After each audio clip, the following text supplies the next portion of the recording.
بسم اللہ الرحمن الرحیم۔ السلام علیکم دوستو، دنیا بھر کی ون لائن خبروں میں آج آپ سنیں گے، لیکن اس سے پہلے اگر ہو سکے تو لائک، سبسکرائب اور بیل آئیکن کا بٹن ضرور دبا لیں۔ شکریہ۔ مسجد نبوی صلی اللہ علیہ وآلہ وسلم کی چھت نمازیوں کے لیے کھول دی گئی ہے۔ اب فجر، مغرب اور عشاء کی نمازیں مسجد نبوی صلی اللہ علیہ وآلہ وسلم کے صحن کی چھت پر بھی ادا کی جا سکیں گی۔ مسجد کے صحن کی چھت نمازیوں کی تعداد کے پیش نظر کھولی گئی ہے۔ برطانیہ میں ہائی کورٹ نے نیب کی غیر ملکی اثاثہ ریکوری فرم براڈ شیلڈ LLC کو عدم ادائیگی کے باعث پاکستانی ہائی کمیشن کو 4.5 ارب روپے جرمانہ ادا کرنے کا حکم دے دیا ہے۔ لندن کی ہائی کورٹ نے برطانیہ میں پاکستان کے ہائی کمیشن سے 30 دسمبر تک رقم کی وصولی کا حکم جاری کیا تھا۔ لندن کے یونائیٹڈ بینک لمیٹڈ میں پاکستان ہائی کمشنر کے نام سے نیب کے تقریباً 4.5 ارب روپے یعنی $2,61,53,783 موجود ہیں۔ عدالتی حکم میں ادائیگی کے لیے دی گئی مہلت جمعرات 31 دسمبر کو ختم ہو چکی ہے، تاہم دفتر خارجہ کے حکام کا دعویٰ ہے کہ یہ رقم تاحال اکاؤنٹ سے ادا نہیں کی گئی ہے، بلکہ اسے منجمد کر دیا گیا ہے۔ نیب کی غفلت اور سستی کے باعث پاکستان کو کروڑوں ڈالرز کا نقصان اٹھانا پڑا ہے۔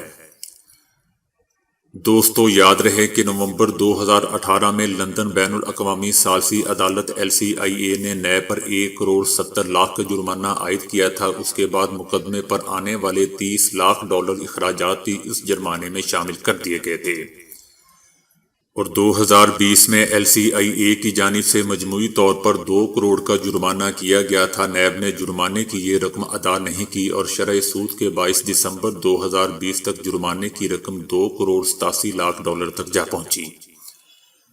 اب تک قانونی کارروائی پر $2 ارب روپے سے زائد خرچ ہو چکے ہیں۔ دوستو، یاد رہے کہ جنرل مشرف دور میں سابق وزیر اعظم نواز شریف اور آصف علی زرداری سمیت 200 پاکستانیوں کے بیرون ملک خفیہ اثاثوں کا پتہ لگانے کے لیے براڈ شیلڈ LLC نامی ادارے کی خدمات حاصل کی گئی تھیں۔ 2003 میں نیب نے اس ادارے سے معاہدہ ختم کر دیا تھا، جس کے بعد ادارے نے پاکستان کے خلاف $60 کروڑ کے ہرجانے کا دعویٰ کیا تھا۔ گزشتہ سال اگست میں ترکی آنے والے سعودی سیاحوں کی تعداد میں اس سے پہلے سال کی اسی مدت کے مقابلے میں واضح کمی آئی ہے۔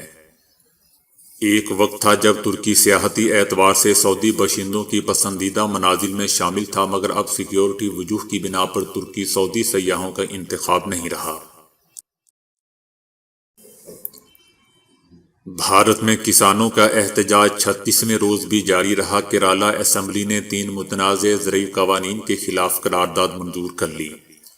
حکومت اور کسانوں کے مذاکرات کے تمام 6 دور بے نتیجہ رہے۔ آج سنگھ بارڈر پر 80 کسان تنظیموں کی میٹنگ ہوگی۔ کسان میٹنگ میں 4 جنوری کو حکومت کے ساتھ مذاکرات کا ایجنڈا تیار کیا جائے گا، جبکہ دوسری طرف راجستھان ہریانہ بارڈر پر کسانوں اور پولیس کے درمیان جھڑپیں ہوئی ہیں۔ طاقت کے استعمال کے سبب حالات کشیدہ ہو رہے ہیں۔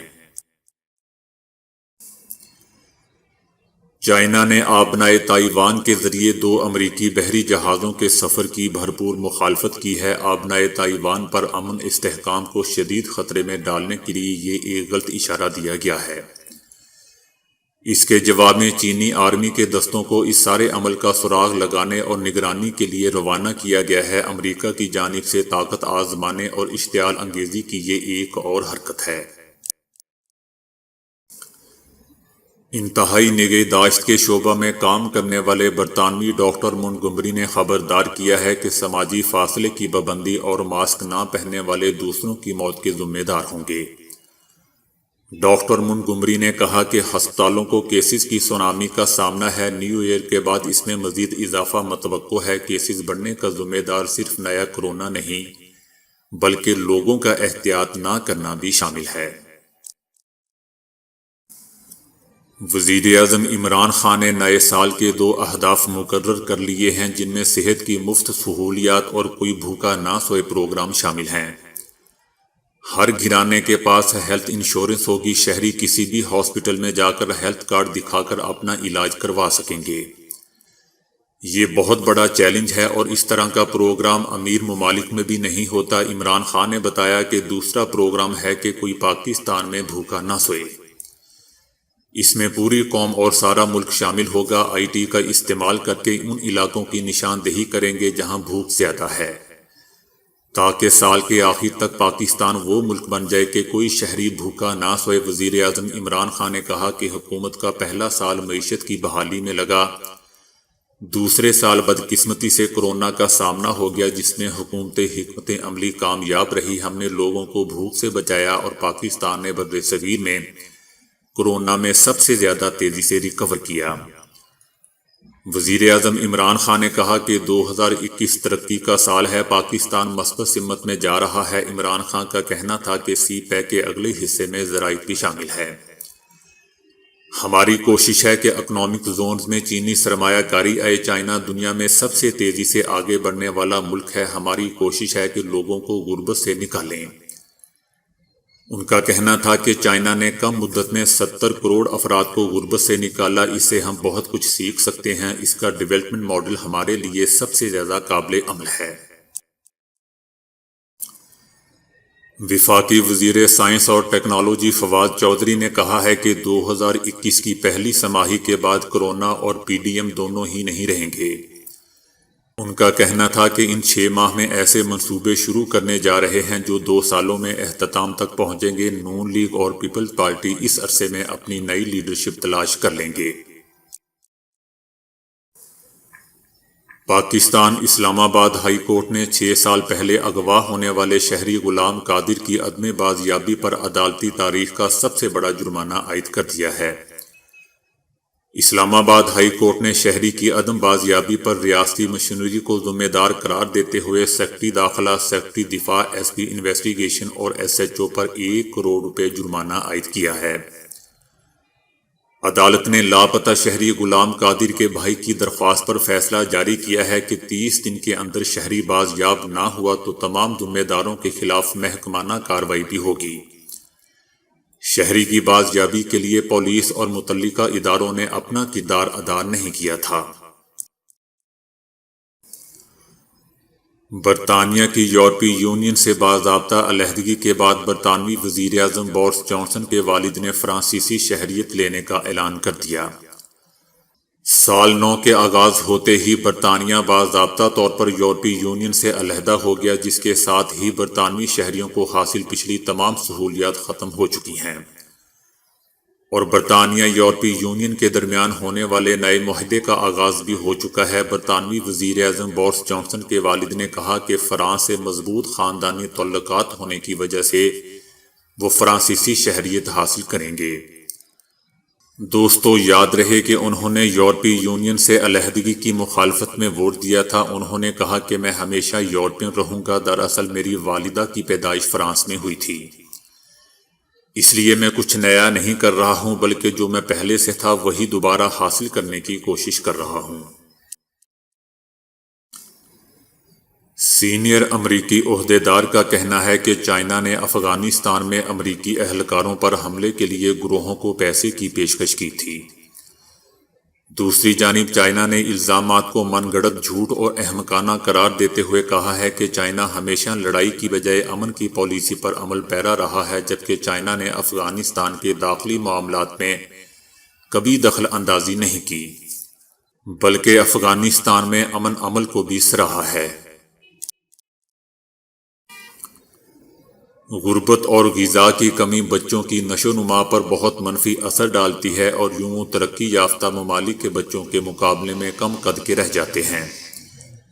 اس عمل کو بناپا کہتے ہیں، جس میں بچے اپنے پورے قد کے ساتھ نہیں پہنچ پاتے۔ اس ضمن میں 193 ممالک کے 6.5 کروڑ بچوں کا بغور مطالعہ کیا گیا، جس میں اسکول جانے والے بچوں کی عمر اور اس لحاظ سے ان کے قد کا بغور جائزہ لیا گیا ہے۔ بچوں کا قد ان کی غذا، رہن سہن اور مالی صلاحیت کا بہترین عکاس ہوتا ہے۔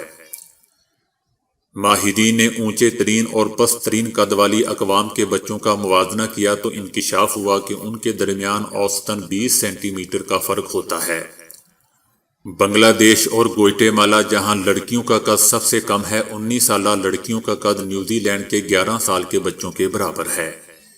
کیونکہ نیوزی لینڈ کے بچے سب سے قد آور ہوتے ہیں۔ عالمی غذائی ماہرین کے مطابق یہ ایک سنگین مسئلہ ہے جس میں بچے غذائی قلت کی وجہ سے چھوٹے قد کے رہ جاتے ہیں۔ یہ تحقیق ایک طویل عرصے تک کی گئی ہے جس میں 1985 سے 2019 کا احاطہ شامل تھا۔ چائنا، جنوبی کوریا اور دیگر ممالک نے اپنے بچوں کی غذا بہتر بنا کر ان کی نشو و نما اور صحت کو بہتر بنایا ہے، لیکن اس ضمن میں 35 سال میں برطانیہ کی صورتحال بہت خراب ہو چکی ہے اور اس کا عالمی رینکنگ بھی کم ہوا ہے۔ دوستو، چائے ایک ایسا مشروب ہے جسے دنیا بھر میں پسند کیا جاتا ہے اور کئی لوگ اس مشروب کو اس حد تک شوقین ہوتے ہیں کہ انہیں کچھ اور خوراک ملے یا نہ ملے، لیکن چائے پیے بغیر ان کا دن شروع نہیں ہوتا۔ ان کی یہ عادت ان کے لیے انتہائی فائدہ مند ثابت ہو رہی ہے، کیونکہ ماہرین کی ایک نئی تحقیق کے مطابق دن میں 2 سے 3 کپ چائے کے پینے سے ہڈیوں میں مضبوطی پیدا ہوتی ہے۔ طبی میگزین آسٹیوپروسس انٹرنیشنل جرنل میں شائع ہونے والی ایک تحقیق کے مطابق ماہرین کا کہنا ہے کہ دن بھر میں 2 سے 3 کپ چائے پینے سے آسٹیوپروسس یعنی ہڈیوں کے کھوکھلا ہونے کے مرض سے تحفظ حاصل ہو سکتا ہے۔ ماہرین کے مطابق تحقیق کے دوران چائے پینے کے عادی افراد کی ہڈیاں ان لوگوں کی نسبتاً زیادہ مضبوط پائی گئیں جو لوگ چائے سے پرہیز کرتے تھے۔